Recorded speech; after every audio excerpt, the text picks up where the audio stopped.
धनगर समुदाय को दिए गए एसटी आरक्षण को लागू करने के लिए धनगर समुदाय के लोग पिछले 6 दिनों से पंढरपुर में भूख हड़ताल पर है। बीजेपी विधायक गोपीचंद पडलकर ने आज अनशन स्थल पर पहुंचकर अनशनकारियों से मुलाकात की। एक ओर मराठा समाज ओबीसी कोटे से आरक्षण देने की मांग कर रहा है, वहीं दूसरी ओर एसटी आरक्षण लागू किए जाए, इस मांग को लेकर धनगर समुदाय के लोग पिछले 6 दिनों से पंढरपुर में भूख हड़ताल पर बैठे हैं। सरकार ने धनगर समाज के मांग को देखते हुए कदम उठाना शुरू कर दिया है। इसी कड़ी में आज भाजपा विधायक गोपीचंद पडलकर अनशन स्थल पर पहुंचे।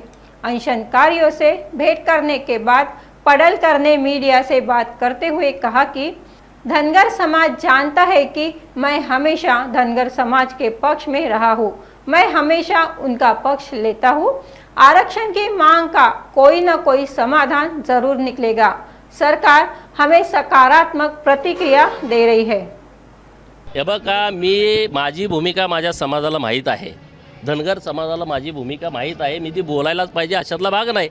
लोकांना माहीत आहे की मी धनगर समाजाच्या बाजूने कायमच आहे, मी कार्यकर्ता आहे आणि धनगर समाजातून वर गेलोय। धनगर समाजाच्या लोकांनी पाठबळ दिलेलं आहे आणि त्यामुळे जिथं कुठं उपोषण आमचे मुलं करतायत त्या उपोषणाला माझा नेहमी पाठिंबा असतो।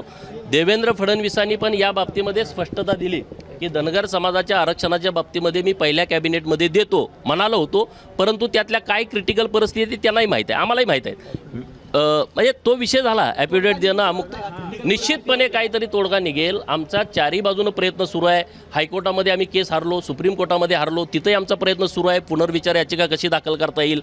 दुसऱ्या बाजूने जी समिती नेमली शिंदे समिती, त्या समिती 5 राज्यामध्ये जाऊन आली आहे, 2 राज्यामध्ये जाऊन येऊन त्यांना रिपोर्ट द्यायचा आहे।